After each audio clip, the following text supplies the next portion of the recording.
Olá amigos investidores, estamos de volta para mais um vídeo e no vídeo de hoje a gente vai falar sobre a ação KLBN11 da Klabin. E vocês já podem ver que eu estou totalmente já bloqueado aqui no Investidor 10 Pro, estamos tentando desbloquear, daqui a pouco eu vou dar uma dica como você pode me ajudar a desbloquear isso aqui, que é importante, mas por enquanto que a gente não consegue desbloquear, eu vou fazer no braço para você. Então, no momento, o valor da ação KLBN11, que para quem não sabe é um unit, e o unit nada mais é, nada menos é do que um pacotezinho de ações. No caso da KLBN11, é uma ação ordinária e mais 4 preferenciais. São um total de 5 ações no pacotezinho. Nesses últimos 5 anos, ela distribuiu apenas R$ 3,95 nos últimos 5 anos, como eu estou falando, porque principalmente em 2020 e 2021, a Klabin estava investindo muito nas fábricas dela e isso fez ela ter um capex alto e de distribuição de dividendos baixo. Com isso, ela distribuiu apenas R$ 3,95. Isso faz o nosso preço teto atual ser apenas de R$ 13,17. Com relação ao preço atual dela, isso nos dá um potencial de rentabilidade negativo de 42,68%. Ou seja, segundo o método de Des-Bazin, que é o preço teto, você não deveria comprar ação. Já o preço justo, segundo Benjamin Graham, é apenas R$ 23,92, o que nos dá um potencial de rentabilidade de apenas 4,12%. Ou seja, muito pouco potencial de rentabilidade. Como eu vivo falando nos meus vídeos, tem muitos investidores que dizem que para investir aqui, utilizando-se do preço justo de Benjamin Graham, ele quer que tenha um potencial de rentabilidade no mínimo entre 30% e 40%, ou seja, aqui está bem abaixo disso e muita gente não investiria nisso. Ou seja, esses dois métodos basicamente estão dizendo para você não deve comprar. Lembrando que aqui a gente não faz recomendação nem de venda nem de compra, eu estou passando informações para vocês, números para vocês, vocês vão estudar mais forte e sim, vocês decidem se compram ou não a ação. Daqui a pouquinho a gente vai trazer o modo forecast, aquele modo previsão, e o módulo está vencendo agora, exatamente agora, nessa semana ele está vencendo e provavelmente a partir da próxima semana estaremos com o modo forecast desativado. Esse provavelmente os últimos vídeos meu com o modo forecast, e aí a gente vai esperar a gente finalmente bater aquela meta dos $100 para a gente conseguir fazer vídeos de novo com o modo forecast ativado. Mas se você quiser me ajudar a manter o modo forecast ativado, vou deixar uma dica para você, assista até o final. Amigo, você quer me ajudar a acelerar o pagamento do YouTube para eu conseguir pagar aqueles conteúdos pagos que eu sempre falo para você? Então você vem aqui abaixo do vídeo, clica no valeu, vai abrir essa janelinha, você doa a partir de R$2, e aí no próximo vídeo eu te agradeço pela doação, e se você doar a partir de R$20, você coloca aqui no comentário o ticket que você deseja e eu vou analisar para você no próximo vídeo, seja ele de fundo imobiliário, Fiagro ou ação. Muito obrigado, valeu! Como eu falei para vocês, o preço atual dela é R$ 22,92, mas nas últimas 52 semanas bateu uma mínima de R$ 17,44, nas últimas 52 semanas bateu uma máxima de R$ 23,91, dividend yield dela nos últimos 12 meses é apenas 5,47%, o que é um dividend yield abaixo daquele pedido por Des-Bazin. Exatamente que esse ano ela não teve lucros bons e isso acabou afetando os nossos dividendos. Os dividendos foram abaixo da média. No ano passado, por exemplo, ela estava distribuindo dividendos melhores e o dividend yield ficou na faixa de uns 8%. Você vê que a máxima dela foi atingida recentemente no dia 21 de setembro e a mínima dela foi atingida aqui no dia 27 de março. Agora sim a gente vai para o modo forecast. Mas antes do modo forecast, eu vou colocar um videozinho mostrando o que faz a Klabin, o que ela produz. E se você já conhece tudo isso, você pula mais ou menos uns 2 minutinhos. A Klabin é a maior produtora e exportadora de papéis para embalagens do Brasil.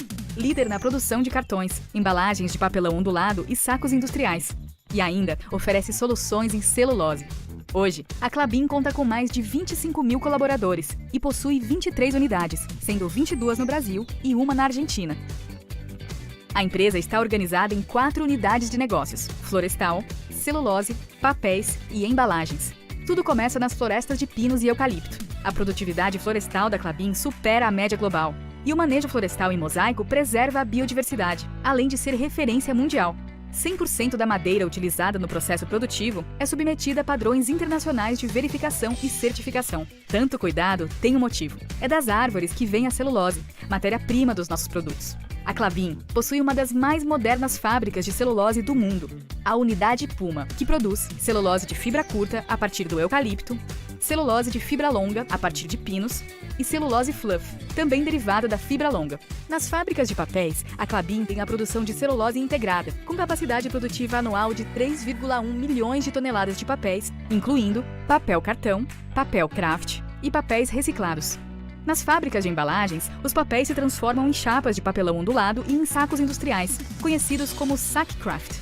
Soluções para aplicações diversas, com diferenciais que são marca registrada da Klabin, como personalização exclusiva, segurança para os produtos, resistência e qualidade.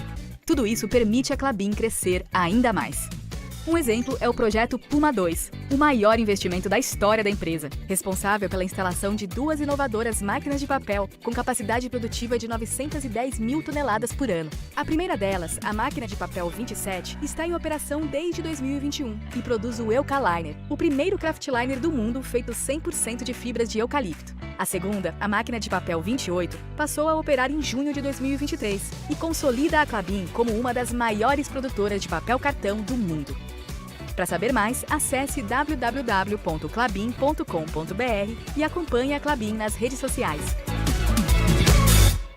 Então vamos aqui para o modo forecast, provavelmente como eu falei para vocês, o último vídeo que eu trago para vocês com o modo forecast ativado. Temos 11 analistas que analisaram recentemente, cerca de 3 semanas atrás, dia 12 de outubro, a nossa ação KLBN11 e 6 deles disseram para aguardar. Aguardar, pessoal, é mais ou menos a mesma coisa que manter oposição neutra, ou seja, se você possui ação, não deveria comprar, não deveria vender. Se você não tem, não é para comprar. Tem um mais pessimista que diz o quê? Diz que é para você vender. Não é aquela venda desesperada como venda forte, mas é para vender. Meu amigo, venda essa ação. E tem 4 mais otimistas que dizem para comprar forte. Comprar forte é aquilo. Meu amigo, essa ação tá muito boa, tá muito barata, compre logo. Compre logo antes que seja tarde e ela suba mais. Então, na nossa média aqui, dessas 11 análises, temos a compra. Ou seja, compre, meu amigo, vale a pena. A gente vê que os mesmos 11 analistas, no dia 25 de outubro, ou seja, mais recentemente, quase 2 semanas depois dessa análise aqui, eles indicaram os preços mínimos, o preço-alvo e o preço máximo da ação. O preço atual dela está cerca de pouco mais de 10% acima do valor mínimo, está um pouquinho mais de 10% abaixo do valor-alvo e está bem abaixo do valor máximo. A liquidez diária dela é estúpida, de 101 milhões diários de negociação, ou seja, muito fácil vender e comprar em grandes quantidades a KLBN11. A gente vê que o P sobre L dela não está muito legal, 8,78 é um P sobre L alto. Aí você pode dizer, mas ela é uma ação cíclica. Segundo os analistas, quanto mais alto esse P sobre L dela, considerando que é uma ação cíclica, melhor. Então esse P sobre L pode ser até que não seja ruim, considerando esse ponto de vista dos analistas, mas também não considero bom, mesmo assim. Ela distribuísse 100% do lucro dela, que ela não distribui, você demoraria cerca de 9 anos para ter de volta todo o capital investido. 9 anos é muito tempo. O P sobre VP dela também não está muito bom, 2,27. O ideal é próximo de 1, abaixo de 1 é melhor ainda. O EV sobre EBITDA e o EV sobre EBIT, o ideal é que esteja abaixo de 10. Um está abaixo de 10 e o outro está acima de 10. A dívida líquida sobre o patrimônio líquido, o ideal, segundo os analistas, é que esteja abaixo de 1. Para mim, o ideal é que esteja abaixo de meio. Ela está 1,87. Ou seja, a dívida líquida sobre o patrimônio líquido dela está alto, segundo os analistas. E segundo os analistas também, a dívida líquida sobre o EBITDA, que é o que se chama de alavancagem na prática, o ideal é que seja no máximo 3,5. Eu acho o ideal abaixo de 2. Ela está 3,41. Ela está no limite do ideal, a dívida líquida dela, sobre o EBITDA. A margem líquida dela está ok, 15,48%. Eu acho o ideal é pelo menos 20%, mas os analistas consideram que a partir de 10 está bom. O ROI dela, segundo os analistas, o ideal é que seja acima de 10. Para mim, o ideal é que seja acima de 20, tá 25, então o ROI pelo menos está bom. Mas, segundo os analistas, o ideal, no caso da Klabin, e a própria Klabin considera isso, que o ideal é olhar para o ROIC dela, e o ROIC dela não está muito bom. O ideal é que pelo menos 10 também, e aqui está apenas 8. Aqui a gente vê o mapa de calor da empresa, que é quando ela paga os dividendos. A gente vê aqui,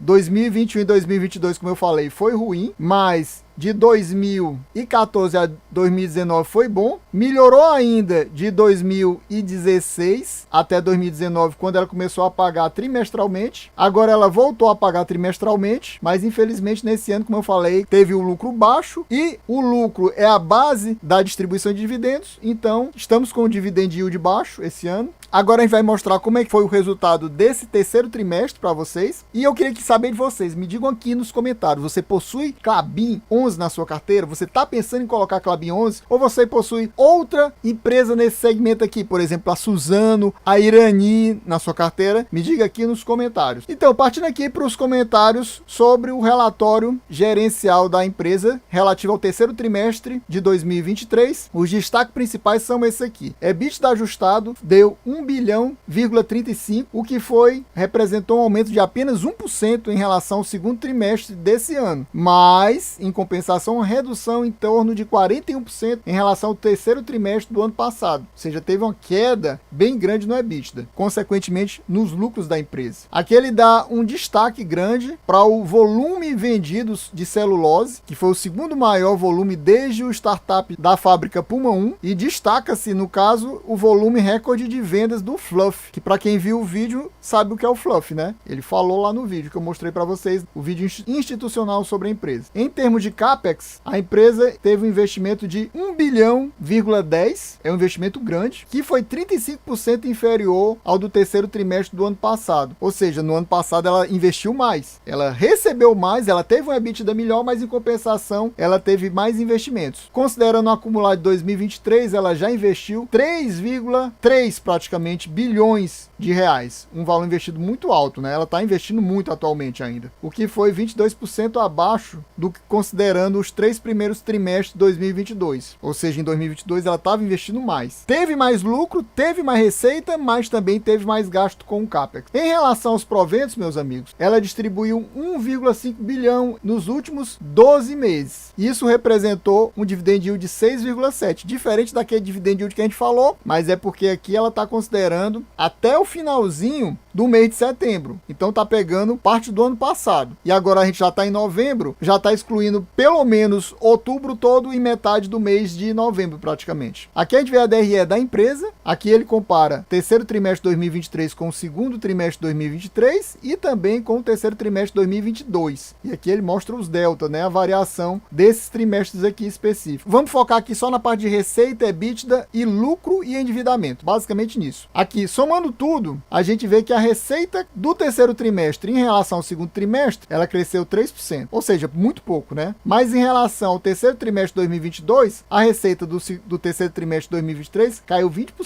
seja, teve uma queda grande. Em relação ao EBITDA, você vê que também houve um crescimento, como a gente já viu no começo desse relatório, um crescimento de apenas 1%, quase que insignificante, mas em relação ao terceiro trimestre do ano passado, teve uma queda grande, de 41%, que a gente também viu. Agora, em relação ao lucro, a empresa teve lucro, não teve prejuízo, o que é bom, mas você vê que a queda do lucro foi muito grande, do terceiro trimestre de 2023 para o segundo trimestre de 2023. Teve uma queda de 75%, uma queda bem alta. Já em relação ao terceiro trimestre do ano passado, a queda foi maior ainda, foi de 88%, ou seja, um resultado não muito bom, porque é daqui que sai os nossos dividendos, principalmente. Em relação à dívida, como a gente já viu lá no site, está até maior do que isso aqui atualmente, né? A gente vê que a dívida cresceu, aumentou 0,6 em relação ao segundo trimestre, e em relação ao terceiro trimestre do ano passado, teve um crescimento de 0,5, dívida líquida sobre a EBITDA. Pessoal, a gente vai ficando por aqui, espero que vocês tenham gostado, quem gostou já sabe. Se inscreva no canal, deixa o likezão e ative o sininho. É isso aí, valeu, até a próxima e